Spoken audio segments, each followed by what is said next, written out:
You are listening to Vintage Beats Productions.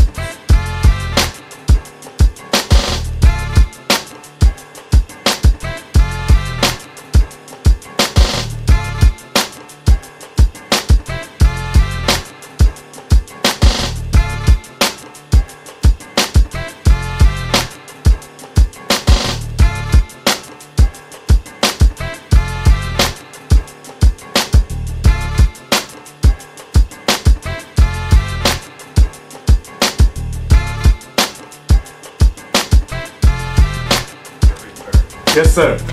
No more. We must resist to exist, and that the leadership that we have and that will be coming tonight and others around the country, that we are going to resist him by all means available.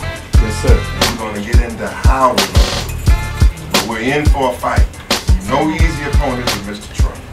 So I want to say that that's all I'm going to say right now. I'm going to bring on our brother, our ally, a scholar and an activist, one of the greats of our times. He knows our history. He knows who we are as a people. He knows where we're going. But he's not just a scholar. He's a scholar activist. Yes, You've sir. seen him in Ferguson, Missouri. He put his body on the line. You've seen him around the country. I would say that he is probably going to be looked to in the future amongst the civil rights leadership as a leading figure as to which way to go. They have tried to marginalize him in the civil rights movement because of his keen and sharp and unrelenting analysis, and tried to marginalize him as just an intellectual. But like myself, he's more than an intellectual or a learned person. He has ideas, he has a following, he has people that support him that can help change the way our lives are lived. So I want you to receive the Honorable Dr. Cornel West. I thank you. Thank you, brother. Thank you, brother.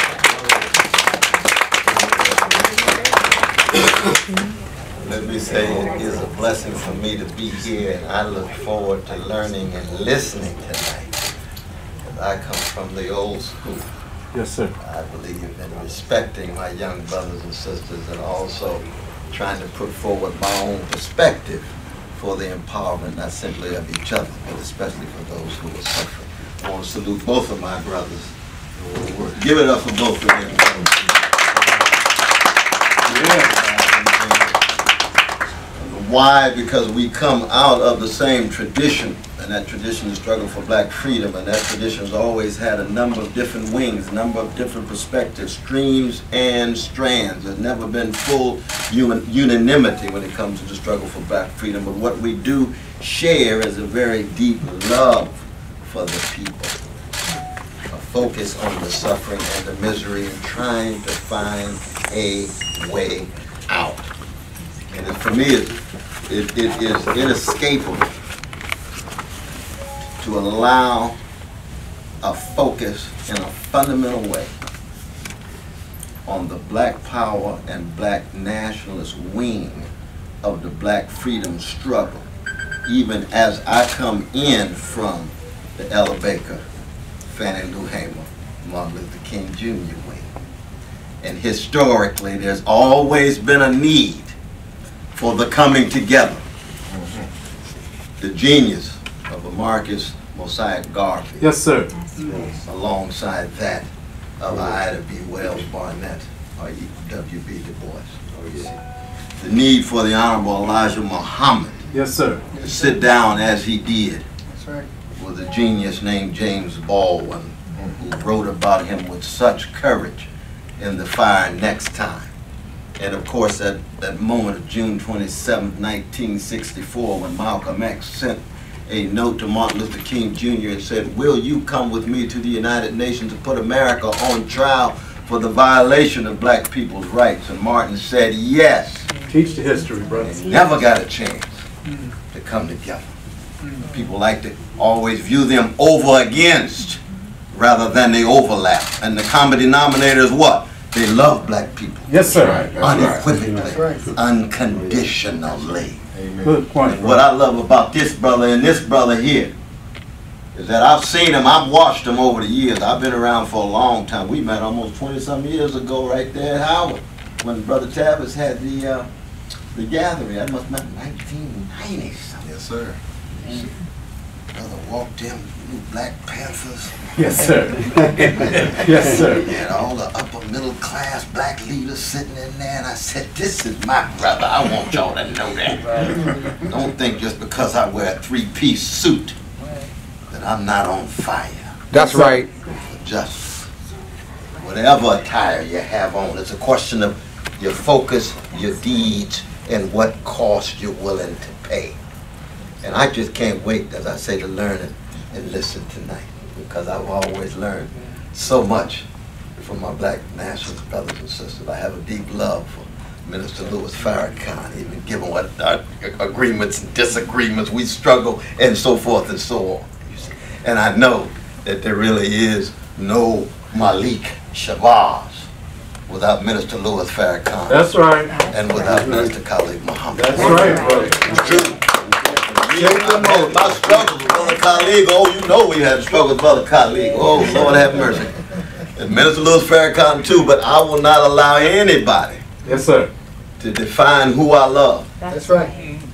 I'm a Jesus-loving free black man.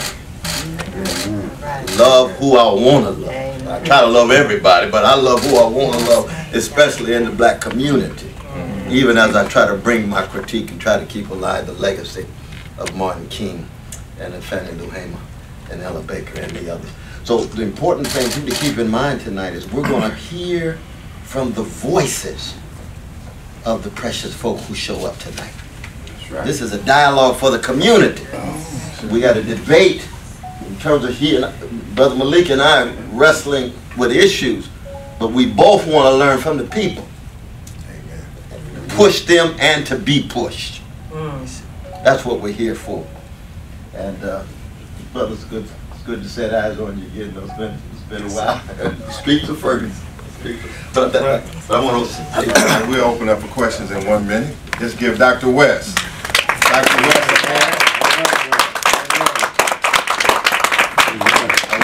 Before I bring the chairman of the Panther Party on to have his word, he's with us. I want to introduce some of the moderators for tonight. Our lead moderator is a young man. He's a new attorney on the scene. He's very valuable. He's a member of Black Lawyers for Justice, Attorney Talib Sabri. Warrior. True warrior. We have a strong moderator panel, and even though he's from the same organization, he has promised that he would hold my feet to the fire. So I'm hoping he's not coming with a lot of arcane facts. But I get around it though. And Trump went around all facts and got to the White House. I mean, he didn't quote a fact at all. Anyway, I'll get into that tonight. His fact check record. Another tonight is Chief Operations Officer for Black Lawyers for Justice, Attorney Hassani Muhammad. Stand on your feet. Yes, She's with Louis a great economist, a success scholar, Brother Haki Ami. He is here. When we get to the economic sections tonight, he has those pointed and critical questions. And there, where's Dashawn Farad, the known journalist? Farad is here. He got something to add too. All right, so it's going to be a strong night tonight, and we'll give a glimpse of it. I mean, you can free to ask any questions. You want to ask about any of Trump's policies, we'll give you a little bit of it right now. But the real deal is tonight, in this ballroom, a majority of the tickets have been sold already in advance. So we're expecting a strong crowd, but not just a strong crowd, a very important crowd of students, attorneys, activists, and probably a very broad cross-section. Like I'm looking in this room. This is a broad cross-section of sisters and brothers here. I don't want to give away too much about tonight, but I'm going to say you'll be happy. It's beyond an intellectual exercise. Yes, we'll sound good and all of that, but we have something planned beyond that. We are here, as Dr. West say, out of the love for our people, the love to free our people. All right, and so I'm going to bring on a man here next who is all about love. He sacrifices his time, his days, and his mind, and he's growing ever bit more in his role as the chairman of the new Black Panther Party. I put it right in his lap. And he got a grip on the ball. It might have popped up for a minute, but he has got that ball and running down the field. And I want you to hear from him. And at some point later tonight, you'll hear from him too. And I want you to hear from Chairman Kassim. Black Power. Black Power. I'm here and I'm not mad at Donald Trump. Uh-oh. I'm mad at black people. Okay. Say that. We're not going to be able to say a thing to Donald Trump. In case you didn't know, his mind is made up. Oh, yeah. What I'm mad about is people asking me, why is Malik going to the press club? White people don't call me. Black people call me. Go All ahead. right. Why is he messing with Dr. West? How else are you going to get rid of Willie Lynch? Yes, sir. What I want to know is where the black churches are at. That's right. That's right. We got a theologian here. Where's the black principals? Where's the black leaders of the black colleges? Where when I met Malik in '94, they were locking principals in there and presidents of colleges in their office, wouldn't let them out. Yes, sir. But now Ford is at the college. Kraft is at the college. Walmart is at the college. Teach. The FBI is at the college recruiting. The CIA is at the college recruiting. So where is the black college voice? We asking about Jesse. Jesse can't compete with all the black college voices. We're asking about Al. Al can't compete with the black preachers all over the world. Where are they? So I'm here to say, and I'm here to support my brother because my brother is a doctor. That's right. That's right. And he learned from Dr. Khalid Muhammad. Indeed. See, but they always want to say Khalid Muhammad. They don't want to say Dr. Khalid Muhammad. That's right. They don't want to say Dr. Malik Zulu-Shabazz. And the other thing, they don't want to say Dr. Malik Zulu-Shabazz can come to the press club and write a check that won't bounce. Teach. Take that That's all right, brother. A big one too. So you got Abraham Lincoln That's right. signing a proclamation freeing us. But you got him being killed 9 months before the 13th Amendment. And then you got a, if you didn't know, you got a vice president that was from Tennessee that took back your 40 acres and a mule. Took your voice back. Put Confederates back on the Senate. And so as I hear John pulling that trigger in the theater, I hear Donald Trump. He's the gunshot of assassination of our riders. And if we don't deal with him wisely and quickly, the trickster who asked Obama where is his birth certificate when your father and mother from Germany, when your wife is from Russia. What the hell wrong with you, man? How dare you, bro? We're not children to be played with. We got a legacy and ancestors that we named up here, and they're in this room right now, and we owe them something that's called courage. So I just want to say one thing, ain't no time to hide now.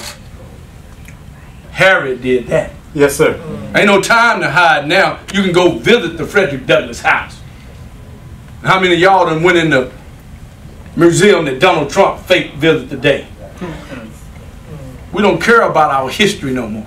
We don't care about our legacy no more. That's why people steal it so easy. Because we got a bunch of Judases running around here. And they don't get no 30 pieces. I had to get with my theologian to make sure how many pieces it was. They only give you about 2 pieces now. So I hope in the debate tonight we talk about the house niggas. Got to do that. And bring Malcolm back. Yes, sir. That's right. Come on. And put the field Negroes back in their proper place. Because if it wasn't for them, we wouldn't be here. And anytime you got a president that bring Kanye West, Steve Harvey, I'm a roaster. Jim Brown, Ray Lewis to the White House, but he ain't bringing no mayors, he ain't bringing no congressmen, he ain't bringing no senators. He ain't bringing no economic developers. that he playing with you. Good point. So I'm glad my brother called this to start it off. You remember this. Right across the street, it was the Watergate building when Nixon did what he did, right? See, these presidents, did you know Agnew, the vice president of Nixon, went to jail for 3 years? Did you know Nixon was impeached while he started the war that Trump is trying to start on black America? Right. So what I'm saying, this is a time that we pull out our arsenal and open up all cannons. The truth is sufficient. Black power. Black power.